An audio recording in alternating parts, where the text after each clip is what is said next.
Hi, I'm Marty Nemko. A number of my clients are tempted to start a business, often because they've been laid off because of COVID or are having a tough time landing a decent job. I tell them that the idea is the least important part. Success is mainly about execution. Nevertheless, they remain eager to hear some ideas. Well, here is a buffet of the kind of things I often say. Don't innovate, replicate. The leading edge too often bleeds. Guinea pigs often die. It's less risky to take a successful business concept and execute well. My favorite example is Noah Alper, who founded Noah's Bagels. There already were a number of bagel shops in the area, but Noah came up with a better recipe and opened a store in a neighborhood with lots of bagel lovers. And little by little, he expanded to 38 stores, whereupon he was bought out for $100 million. So, you might think of stores that are doing well, visit, subject to COVID restrictions, and see what you can learn. Could you do it better, less expensively, or in a different location, or online? Next, passion may not be required. Some people need the product or service to be something they're passionate about, but other people realize that as long as the product is worthy, those people will derive plenty of satisfaction just from seeing those sales and the satisfied customers. All things equal, I believe it may be wiser to consider a wide range of ethical businesses, not just those selling products you're passionate about. Use inside knowledge. In your line of work, have you observed pain points, something that's frustrating, especially to people in power? If not, might you query your friends? That resulted in one of my clients learning that a railroad that operated on both sides of a major river spent a fortune on cab fares transporting employees from one side to the other. Well, the client offered to run a shuttle service, saving the company lots of money while making my client a good living.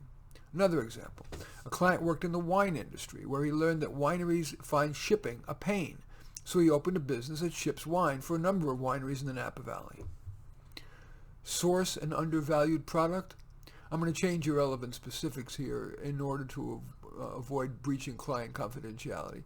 But a client, we'll call him an electrical engineer, contacted manufacturers of, we'll say, commercial lab equipment, bought as is or returned merchandise or equipment or obsolete equipment. He repaired them and sold them to countries in which such equipment would be welcomed, even if it's not the latest and greatest. Serve less competitive markets. The just mentioned client used that principle. He sold in locales where the latest and greatest would be too expensive. Another example, I had a client who bought used brand name jeans for a couple of bucks a piece by driving to lots of Salvation Army and Goodwill stores.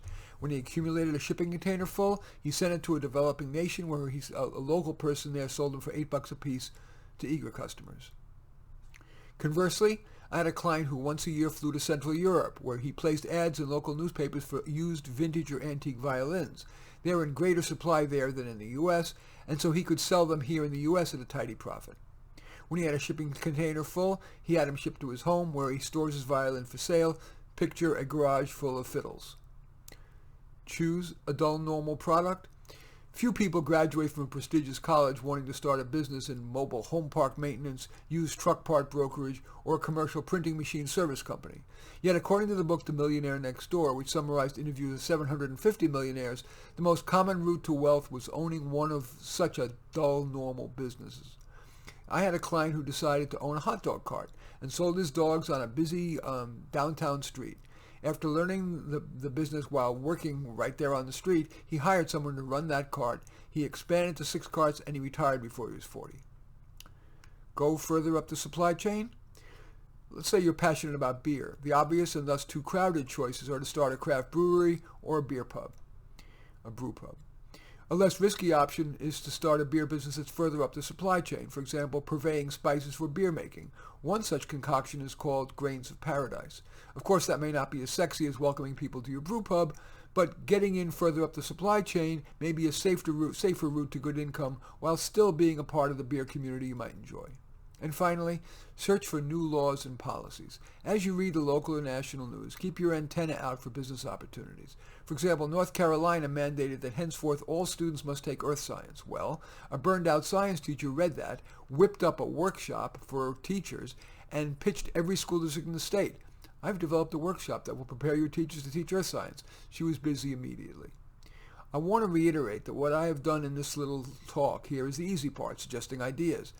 But Thomas Edison was not wrong. Success is 5% inspiration, 95% perspiration. I would add 95% smart perspiration. In any event, I do thank you for watching. I'm Marty Nemko. I welcome your thumbs up and accept your thumbs down.